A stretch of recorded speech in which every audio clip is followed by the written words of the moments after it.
এবারে জানাবো এক নজরে দৈনিক পত্রিকার শিরোনাম।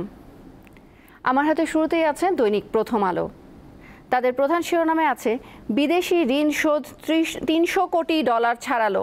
অর্থ বছরের 11 মাসের একটি গ্রাফিক চিত্রের মাধ্যমে তারা দেখিয়েছে। এর বাইরে একটি বড় অটো ফিচার সহ তারা জানাচ্ছে নদীর জায়গায় সংসদ সদস্য ও প্রভাবশালীদের ডকইয়ার্ড। বুড়িগঙ্গা নদী দখল করে বিভিন্ন ধরনের পরিকল্পনা করা হয়, স্থাপনা তৈরির খবর তারা দিয়েছে। এর ছাড়াও আছে নতুন চ্যাম্পিয়ন নাকি প্রথম চ্যাম্পিয়নের ফেরা। দক্ষিণ আফ্রিকা ভারত টি-20 বিশ্বকাপের ফাইনাল নিয়ে এটি তাদের শিরোনাম। এরপর আছেন দৈনিক যুগান্তর। তাদের প্রধান শিরোনামে আছে দুদকের পাশাপাশি তদন্তে সিআইডি, পরিবারকে সম্পদ দিয়েও রক্ষা নেই মতিউরের। আপনারা জানেন মতিউর রহমানের ছাগলকাণ্ডে আলোচিত মতিউর রহমানের নিয়ে এটি তাদের একটি অনুসন্ধানী প্রতিবেদন।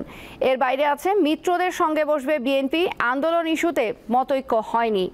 আর টি-20 বিশ্বকাপের ফাইনাল আজ, ভারত না দক্ষিণ আফ্রিকা, অপেক্ষা ঘোরাবে কার। এরপর জানাবো দৈনিক ইত্তেফাকের সংবাদ। তাদের প্রধান শিরোনামে আমরা ফটো ফিচার সহ দেখতে পাচ্ছি আইনের সংস্পর্শে আসা শিশুর বয়স নির্ধারণের এখতিয়ার আদালতের। এর বাইরে তারা ফটো ফিচার করেছে একটি দখল, সাদেক এগ্রো খামার দখল করে, অবৈধ জায়গা দখল করে যে সাদেক এগ্রো গড়ে উঠেছিল সেটি নিয়ে সেখানে উচ্ছেদ অভিযান চালিয়েছিল, সেই উচ্ছেদ অভিযান নিয়ে রেখেছে তারা ফটো ফিচার করেছে। এর বাইরে আছে আজ থেকে টানা 8 দিনে ভারী বর্ষণের শঙ্কা।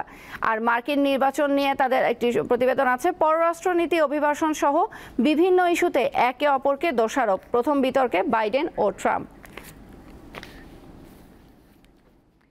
এই ছিল আজকের প্রধান পত্রিকার শিরোনামগুলো।